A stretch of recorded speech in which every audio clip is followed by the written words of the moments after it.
Welcome you all. In this video, I am going to explain you about Maslow's hierarchy of need theory. Um, this is an important theory, motivation theory, propounded by Abraham Maslow. Generally, motivation is a psychological concept. Every management must know about their human resource. If we take an example, if a human being want to look good, uh, he may wear a variety of clothes, ornaments like that. But the inner part, that is our the inner part, that is our body. If it is not good, everything is useless. Like that, management frame policies, strategies, everything, if their main part of the organization, that is the human part, which is not to be considered, the management will not achieve its goals. So human beings are the major, they play a vital role in the organization, so they must be satisfied. Every management must know how to motivate these human, how to satisfy this human being. So they must know how the employees react when they achieve something, and how, what are the people's need, how they look for. So every management must aware of their human resource. They must know their needs. For this, Abraham Maslow, he propounded a theory. As a human being, everyone has some wants.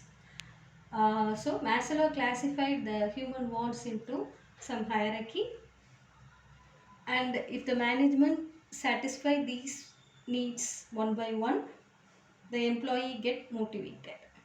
Let us see about these needs.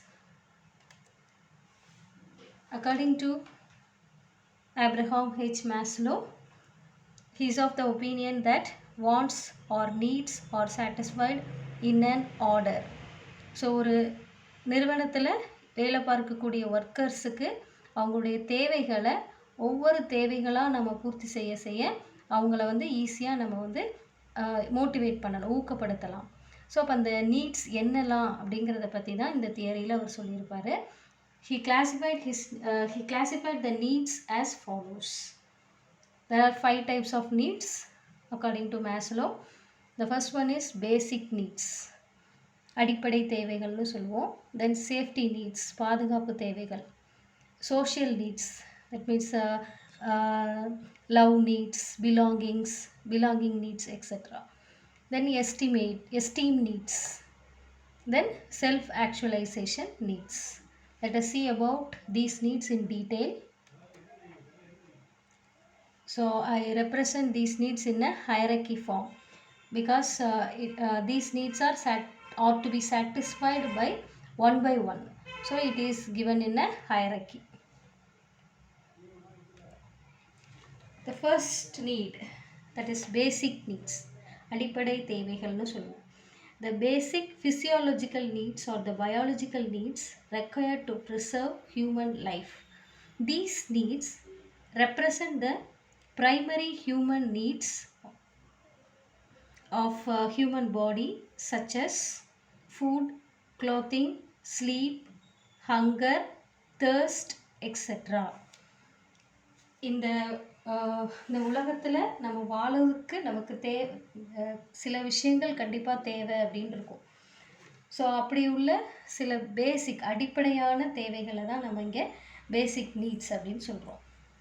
நம்ம இப்போ for example food, sleep, hunger, இதெல்லாம் வந்து நமக்கு யாரும் சொல்லி நமக்கு இந்த தேவைகள் வேணும் அப்படிங்கிறது இல்லை. இதெல்லாம் தானாகவே வரக்கூடிய சில தேவைகள். இந்த தேவைகள் சப்போஸ் இது வந்து மேஸ்லோ கிளாஸிஃபை பண்ண நீட்ஸில் பார்த்திங்கன்னா, இந்த பேசிக் நீட்ஸ் அப்படின்றது வந்து it is very powerful need. ஏன்னா இந்த நீடே சாட்டிஸ்ஃபைடு ஆகலை அப்படின்னா, ஒருத்தங்களுடைய அடிப்படை தேவையே சாட்டிஸ்ஃபைடு ஆகலை அப்படின்னா மற்ற தேவைகள் வர்றதற்கு சான்ஸே இல்லை. The other need should not be emerged. So the basic needs வந்து ஒரு பவர்ஃபுல் டூல். அப்போ ஒரு மேனேஜ்மெண்ட் இந்த பேசிக் நீட்ஸை ஒர்க்கர்ஸுக்கு எப்படியெல்லாம் கொடுக்கலாம் அப்படின்னு பார்த்தீங்கன்னா, by giving a fair remuneration. அவங்க இருக்கக்கூடிய அந்த இடத்துல அவங்க வாழ்கிறதுக்கு தகுந்த சில அடிப்படை தேவைகளாவது அவங்களுக்கு கிடைக்கிற அளவுக்கு ஒரு நல்ல ஒரு சேலரியை கொடுத்தாங்க அப்படின்னா இந்த பேசிக் நீட்ஸ் அப்படிங்கிறது சாட்டிஸ்ஃபைடு ஆகும். சப்போஸ் இந்த பேசிக் நீட்ஸ் சாட்டிஸ்ஃபைடு ஆயிடுச்சு அப்படின்னா த employee have safety and security needs. So அடிப்படை தேவைகள் பூர்த்தி ஆனதுக்கப்புறம் அடுத்து வரக்கூடிய நீட் வந்து சேஃப்டி நீட்ஸ் அப்படின்னு சொல்லுவோம். இந்த சேஃப்டி அப்படிங்கிறது பார்த்திங்கன்னா, the safety and security needs are concerned with physical and financial security. இந்த பாதுகாப்பு தேவைகள் அப்படிங்கிறது பார்க்கும்போது இது எப்படின்னா, அவங்களுடைய உடல் ரீதியான பாதுகாப்பு ப்ளஸ் பொருளாதார ரீதியான பாதுகாப்பு. உடல் ரீதியான பாதுகாப்பு அப்படின்னு பார்த்திங்கன்னா, ஒரு நல்ல ஒர்க்கிங் கண்டிஷன்ஸை கொடுக்குறது. ஒர்க் பண்ணுற இடத்துல அவங்களுக்கு எதுவும் ஃபிசிக்கல் டேஞ்சர்ஸ் நடக்காமல் இருக்கிற அளவுக்கு ஒரு நல்ல ஒரு என்விரான்மெண்ட்டை அமைச்சு கொடுக்குறது. ஃபினான்ஷியல் செக்யூரிட்டி அப்படின்னு பார்த்திங்கன்னா, அவங்களுக்கு வந்து ஜாப் செக்யூரிட்டி கொடுக்கலாம். அதாவது வேலை அவங்களுக்கு நிரந்தரம், இந்த வருமானம் அவங்களுக்கு கரெக்டாக வரும் அப்படிங்கிற ஒரு செக்யூரிட்டியை கொடுக்கறது வந்து ஃபினான்ஷியல் செக்யூரிட்டின்னு சொல்லுவோம். ஸோ அப்போது these needs are concerned with physical danger or loss of existing basic physiological needs. இந்த சேஃப்டி நீட்ஸில் வந்து அவங்க வேலை பார்க்கக்கூடிய அந்த சூழ்நிலையில் அவங்களுக்கு உடலுக்கு எதுவும் பாதிப்பு ஏற்படாமல் இருக்கிறதுக்கு இந்த மேனேஜ்மெண்ட் வந்து தக்க இது செஞ்சு கொடுக்கணும். இப்போ நிறைய கம்பெனிஸில் பார்த்திங்கன்னா ஒர்க் பண்ணுறவங்களுக்கு மாஸ்க் கொடுப்பாங்க, அப்புறம் க்ளவுஸ் அந்த மாதிரிலாம் கொடுப்பாங்க. ஒர்க்கிங் கண்டிஷன்ஸ் அந்த ஒர்க்கிங் ஏரியாவில் நல்ல லைட்டிங் ஃபெசிலிட்டிஸ், டெம்பரேச்சர் ஃபெசிலிட்டிஸ் அதெல்லாம் கொடுப்பாங்க. அதே மாதிரி இதெல்லாம் வந்து உங்களுக்கு ஃபிசிக்கல் நீட்ஸுங்கிற அந்த அவங்களுடைய உடல் ரீதியான பாதுகாப்பு தேவைகள்னு சொல்லலாம். அதே மாதிரி சில நேரம் ஃபினான்ஷியலாக ஒர்க்கர்ஸ்க்கு ஒரு பயம் வரும். சப்போஸ் அந்த வேலையை அவங்க இழந்துருவாங்களோ, இல்லை அவங்களுக்கு உடம்பு சரியில்லாமல் வேலையை கண்டினியூ பண்ண முடியாமல் இந்த மாதிரிலாம் வரும்பொழுது ஃபினான்ஷியலாக பாதிக்கப்பட்டுருவோமோன்னு ஒரு பயம் இருக்கும். ஸோ இந்த பயத்தை போக்குறதுக்கு இந்த மேனேஜ்மெண்ட்லேருந்து ஒரு செக்யூரிட்டி கொடுக்கணும். இதுக்கு எக்ஸாம்பிளாக பென்ஷன் பிளான்ஸ் எல்லாம் சொல்லலாம். ஸோ அவங்களுடைய ஓல்டேஜுக்கு அப்புறமும் ஒரு வருமானம் அவங்களுக்கு கிடைக்கிறதுக்கு சான்சஸ் இருக்குது அப்படி. ஸோ ஒவ்வொரு இந்த மாதிரி ஒரு சேஃப்டி செக்யூரிட்டி நீடு வரும்பொழுது ஒர்க்கர்ஸ் என்ன பண்ணுவாங்கன்னா, they attempt to get job security, insurance, pension benefits and so on. So பாதுகாப்பு அப்படிங்கிறது ஒரு மேனேஜ்மெண்ட் எப்படியெல்லாம் செய்யலாம்னா, ஒர்க்கர்ஸுக்கு நல்ல ஒரு ஒர்க்கிங் கண்டிஷன்ஸ் கொடுக்கலாம். அதே மாதிரி அவங்களுக்கு அந்த ஓல்டேஜ் பெனிஃபிட்ஸ், இஎஸ்ஐ பெனிஃபிட்ஸ் அந்த மாதிரி சில அவங்களுக்கு ஜாப் செக்யூரிட்டி இந்த மாதிரி கொடுத்து கூட அவங்களுக்கு ஒரு ஃபினான்ஷியல் செக்யூரிட்டியை கொடுக்கலாம். இப்போது ஒரு எம்ப்ளாயிக்கு பேசிக் நீட்ஸும் சாட்டிஸ்ஃபைட் ஆகி இந்த சேஃப்டி நீட்ஸும் சாட்டிஸ்ஃபைட் ஆயிடுச்சுன்னா அடுத்தது அவருக்கு சோஷியல் நீட் அப்படிங்கிற ஒரு தேவை வரும். Social needs is otherwise known as love needs or belonging needs. Man is a social animal. He is always interested to live in a society or group which loves him most. மனிதன் அப்படின்னாலே அவங்க வந்து எல்லாரோடையும் interact பண்ணணும், எல்லாரோடையும் பேசணும், எல்லாரோடையும் பழகணும் அப்படின்னு நினைப்பாங்க. அவங்க எப்போதுமே ஒரு குரூப்பில் வாழணும், எல்லாரோடைய ஒரு கலந்து இருக்கணும் அப்படின்னு நினைப்பாங்க. He wants to love and be loved in a society or in a family. ஒரு சமூகத்திலேயோ இல்லை ஒரு குடும்பத்திலேயோ எல்லாரோட சேர்ந்து அவங்களுடைய ஃபீலிங்ஸ் எல்லாமே ஷேர் பண்ணி எல்லாருக்காகவும் வாழணும்.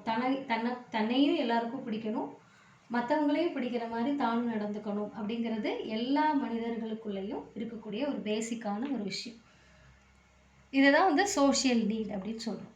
இந்த சோஷியல் நீட்டில் சில எக்ஸாம்பிள்ஸ் பார்த்தீங்கன்னா, இப்போ நம்மளுடைய ஃபீலிங்ஸ், நம்மளுடைய உணர்வுகளையோ, இல்லை நம்மளுடைய பிரச்சனைகளையோ நம்ம இன்னொருத்தவங்க கிட்ட வந்து ஷேர் பண்ணிக்கிறோம்.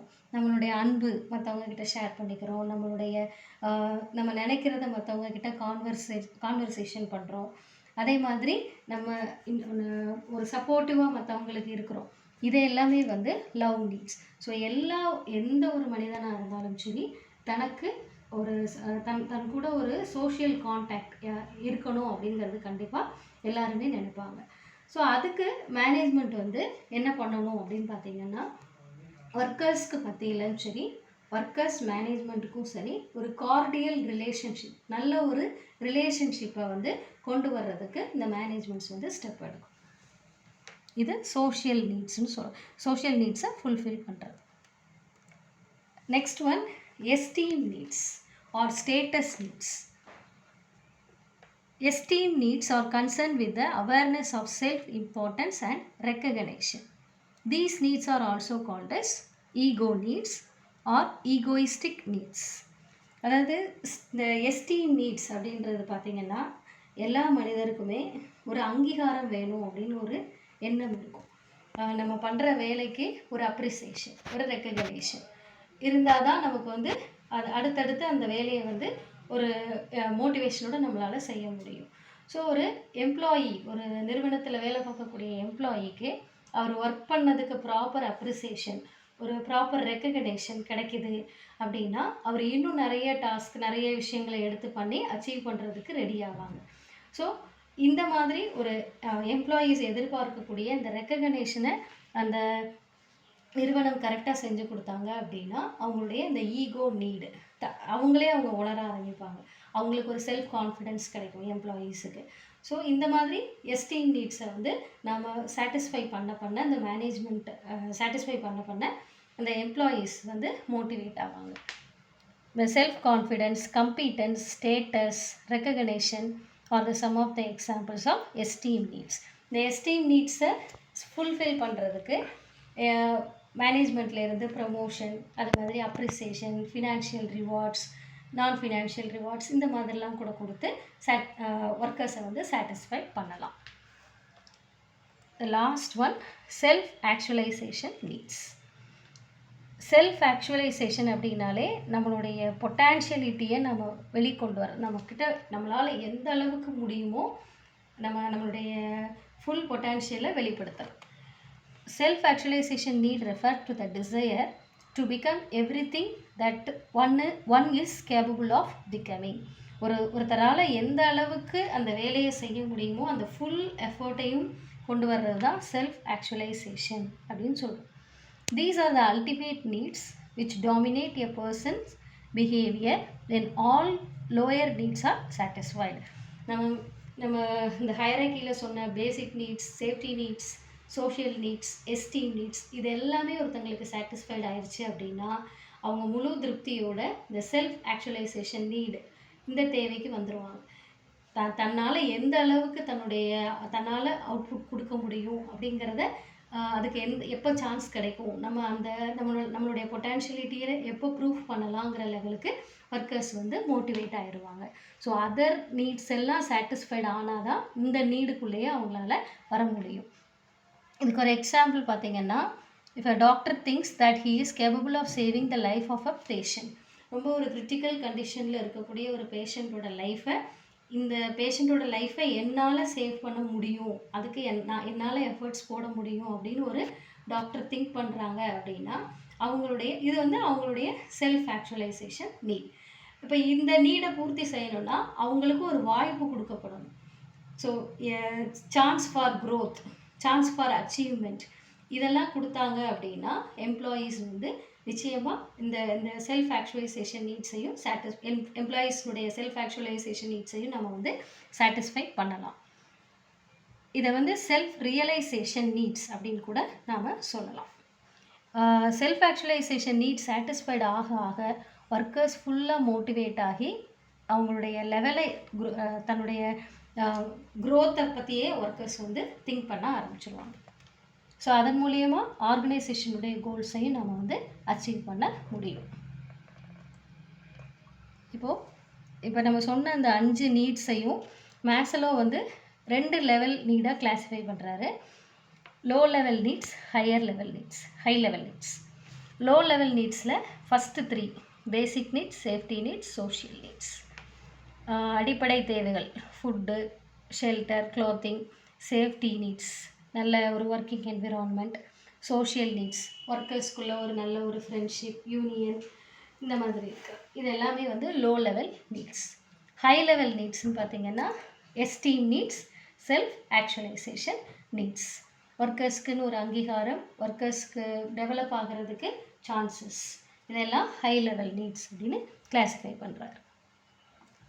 இந்த லோ லெவல் நீட்ஸை எப்படியெல்லாம் சாட்டிஸ்ஃபை பண்ணலாம் அப்படின்னு பார்த்தீங்கன்னா, low level needs are satisfied through monetary and non monetary compensations. பொருளாதார ரீதியாகவோ இல்லை பொருளாதாரம் இல்லாமல் மற்ற வழிகள்லையும் ஒர்க்கர்ஸை வந்து இந்த லோ லெவல் நீட்ஸை சாட்டிஸ்ஃபை பண்ணலாம்.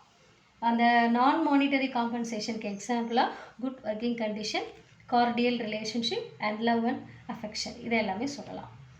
ஸோ இதெல்லாம் கிடச்சிச்சு அப்படின்னாலே இந்த ஃபஸ்ட்டு 3 பேசிக் நீட்ஸும் சாட்டிஸ்ஃபைட் ஆகும். Then high level needs are satisfied through allowing in decision making process, delegating authority and responsibility, opportunity for advancement and so on. The next level, high level needs satisfy பண்ணணும் அப்படின்னா ஒர்க்கர்ஸையும் நம்ம வந்து decision making பண்ணும்போது ஒர்க்கர்ஸுடைய அவங்களையும் include பண்ணிக்கணும். Workers develop ஆகிறதுக்கு chances கொடுக்கணும். Workers அந்த எம்ப்ளாயிக்கு வந்து சில பொறுப்புகளை கொடுத்து அவங்கக்கிட்டேருந்து சில கடமைகளை அந்த மேனேஜ்மெண்ட் எதிர்பார்க்குது அப்படின்னு அவங்களுக்கு ஒரு அங்கீகாரம் கிடைக்க கிடைக்க அந்த ஒர்க்கர்ஸ் வந்து அவங்களுடைய ஹை லெவல் நீடு வந்து சாட்டிஸ்ஃபைட் ஆகும். அவங்களுக்கு சான்சஸ் கொடுக்க கொடுக்க they will be motivated. So low level நீட்ஸுக்கு சில monetary and non monetary compensation கொடுத்தா சாட்டிஸ்ஃபைட் ஆகும். ஹை லெவல் நீடுக்கு ஒர்க்கர்ஸுக்கு ஆப்பர்ச்சுனிட்டிஸ், ரெக்கக்னேஷன் கொடுக்க கொடுக்க ஹை லெவல் நீட்ஸ் சாட்டிஸ்ஃபைட் ஆகும். ஸோ இந்த மாதிரி நீட்ஸில் வந்து ஒரு மேனேஜ்மெண்ட் கன்சிடர் பண்ணாங்க, அந்த நீட்ஸ் எல்லாம் சாட்டிஸ்ஃபை பண்ணாங்கன்னா ஒர்க்கர்ஸ் வந்து நிச்சயமாக நல்ல மோட்டிவேட் ஆகி அவங்களுடைய எந்த அளவுக்கு அவங்களால அவுட்புட்டை கொடுக்க முடியுமோ அவ்வளோ தூரத்துக்கு பண்ணுவாங்க.